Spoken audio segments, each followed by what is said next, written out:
Mis estimados hermanos, que la gracia del Señor les acompañe. En el día de hoy vamos a analizar Hechos capítulo 4 versículos 15 al 22.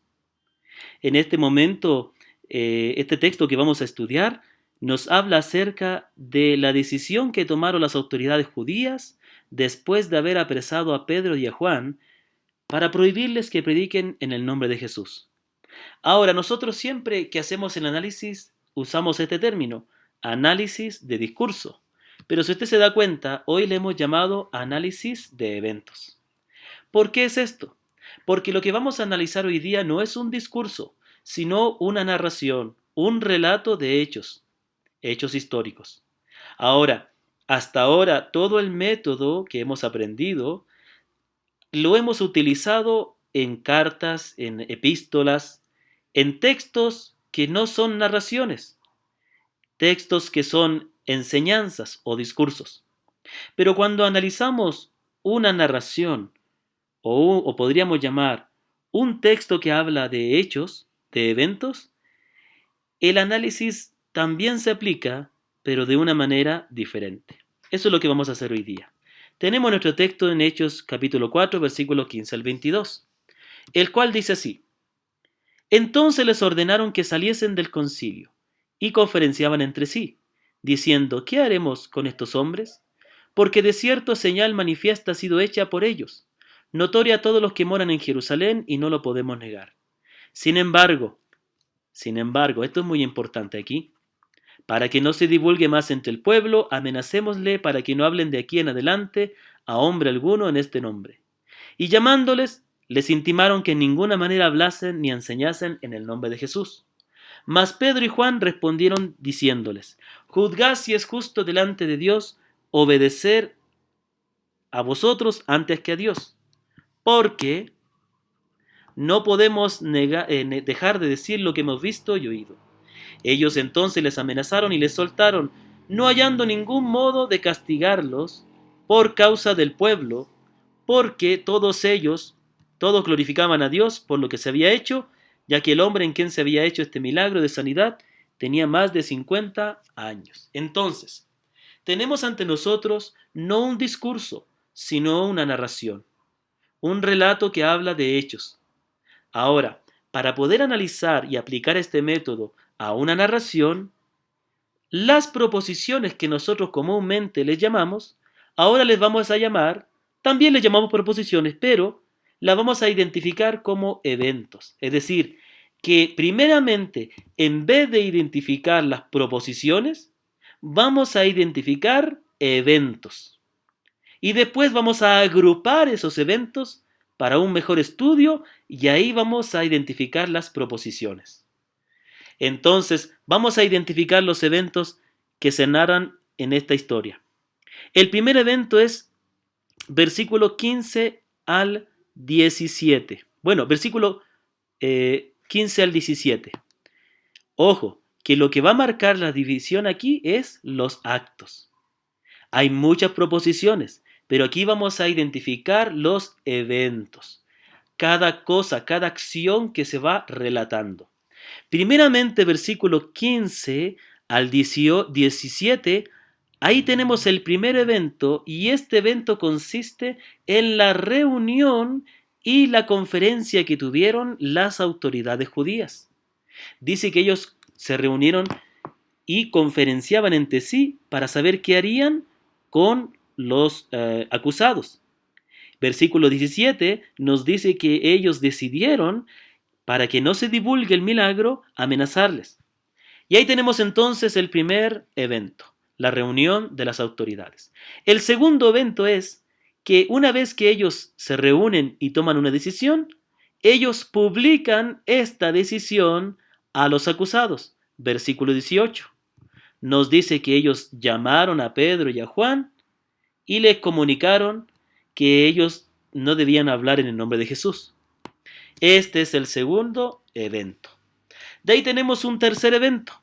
Y el tercer evento, vemos aquí hay un cambio. Ya no se trata tanto ya no se habla de lo que las autoridades decían, sino que la atención se dirige a Pedro y a Juan. Y aquí tenemos entonces el tercer evento, versículos 19 y 20, que nos muestra la respuesta de los apóstoles ante el veredicto de las autoridades. La respuesta de los apóstoles ante el veredicto de las autoridades. Ellos dicen que deben obedecer a Dios porque no pueden callar lo que han visto y han oído. Y tenemos el último evento, versículos 21 y 22. Y ese evento nos habla de cómo finalmente los apóstoles fueron puestos en libertad. Tenemos entonces 4 eventos. El primero es la reunión de las autoridades y la decisión que tomaron. Segundo es la comunicación de esa decisión a los acusados. Tercero tenemos la respuesta de los acusados y en quinto lugar tenemos la puesta en libertad de los acusados.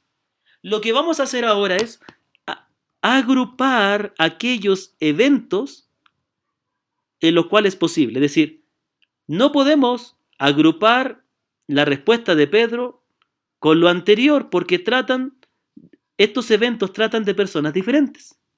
Para un mejor estudio vamos a agrupar aquellos eventos en los cuales están relacionados. Y aquí vemos que en estos 4 eventos los 2 primeros están relacionados. El primer evento habla de la reunión de las autoridades y el segundo habla de cómo ellos comunicaron su decisión. Así que para un mejor estudio vamos a dividir, vamos a unir, vamos a agrupar voy a agruparlo de la siguiente manera. Vamos a agrupar el evento 1 y el 2 borrando la división que aparece aquí, porque hermanos, si no, se nos va a rayar demasiado el texto, ¿ya? Entonces, tenemos 4 eventos, pero el evento 1 y 2 pueden ser agrupados en una sola proposición, en una sola división, ya que todavía se trata de lo que hicieron las autoridades judías. No así versículos 19 y 20, que habla de lo que hicieron los apóstoles.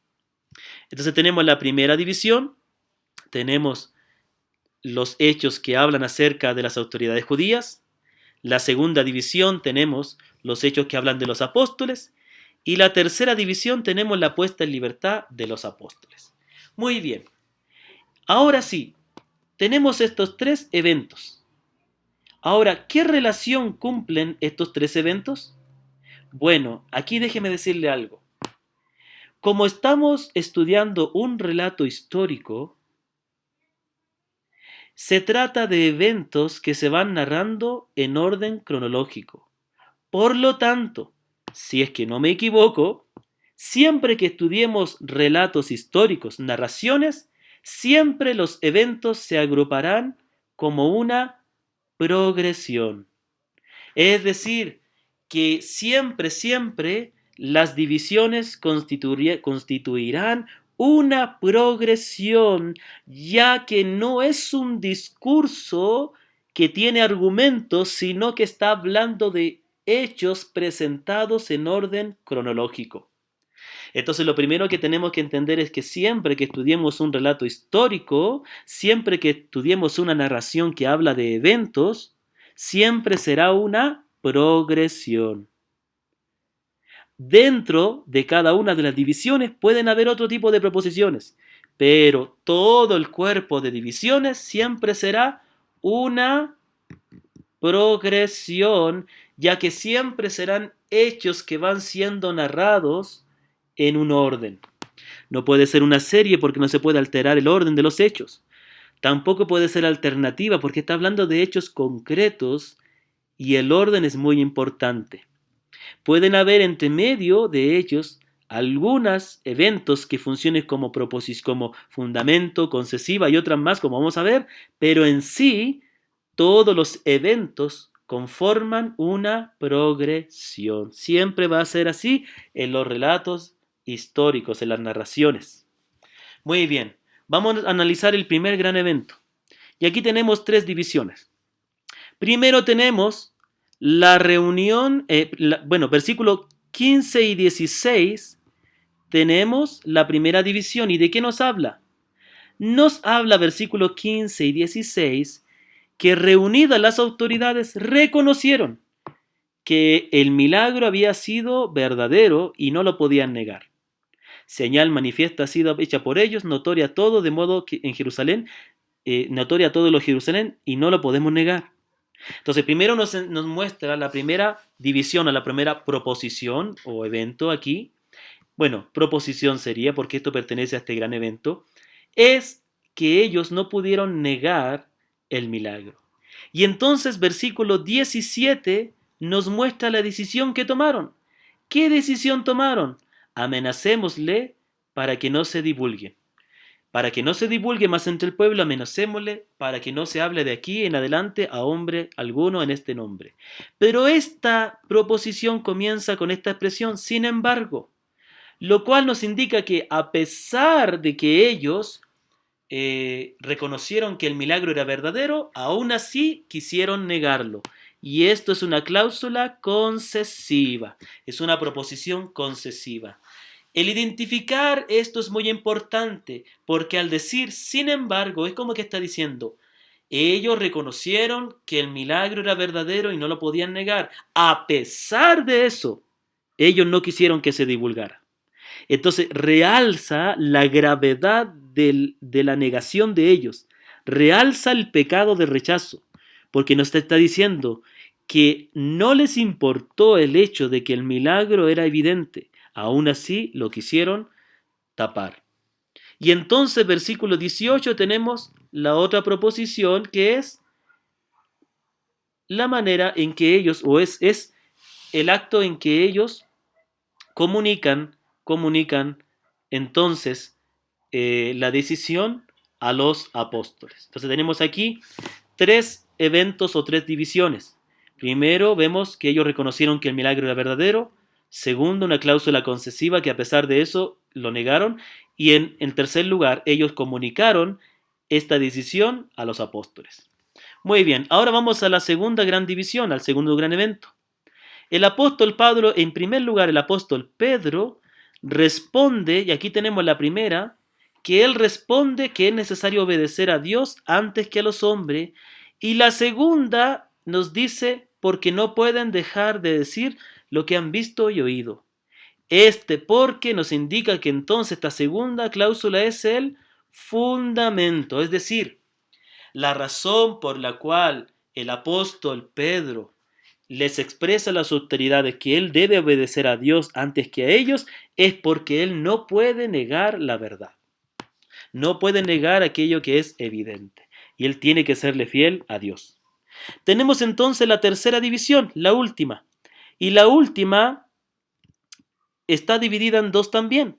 Primero tenemos que ellos les amenazaron y les soltaron, no hallando ningún modo de acusarles, de castigarles. Aquí vemos la acción que ellos hicieron. Y después nos dice, por causa del pueblo, porque todos glorificaban a Dios por lo que se había hecho, ya que el hombre en quien se había hecho el milagro de sanidad tenía más de 40 años. Esta segunda proposición entonces constituye el fundamento. ¿Cuál es el fundamento por el cual no pudieron castigarles? Porque todos glorificaban a Dios y el hombre que había sido sanado tenía más de 40 años. Entonces, vamos a repasar. Tenemos tres grandes eventos.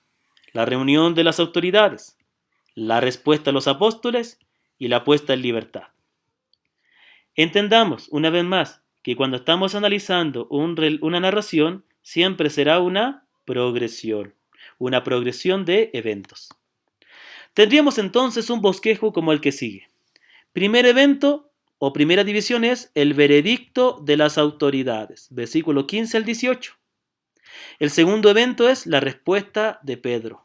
El tercero, la puesta en libertad. Muy bien. Tenemos el veredicto de las autoridades. Primero, ellos reconocieron la veracidad del milagro. Ahora, a pesar de eso, ellos lo quisieron censurar. Y esto es muy importante, a pesar, nos dice, aquí tenemos que explicar cuando prediquemos este texto, que el pecado de ellos fue muy grande, porque negaron a pesar de que vieron la evidencia. Y en tercer lugar, les amenazaron y les intimaron a los apóstoles. Después tenemos la respuesta de Pedro, versículo 19 al 20. En ella primeramente Pedro declara que se debe obedecer a Dios primero, y después explica la razón, el fundamento. No pueden callar lo que han visto y oído. Tenemos la última división, la puesta en libertad. En ella se ve que las autoridades les amenazaron y les soltaron sin poder acusarle, y nos muestra el fundamento, por causa del pueblo y la evidencia del milagro. De esta manera nosotros hemos visto que al aplicar el método de análisis de discurso para analizar eventos, para analizar una narración, tenemos que identificar los diferentes eventos, agruparlos y ahí sí analizar las diferentes proposiciones y las funciones que cumplen. Pero siempre el conjunto de todos los eventos será siempre una progresión. Amados hermanos, que la gracia del Señor les acompañe. Estoy listo para responder sus preguntas. Espero que esto sea de bendición. Que el Señor les bendiga.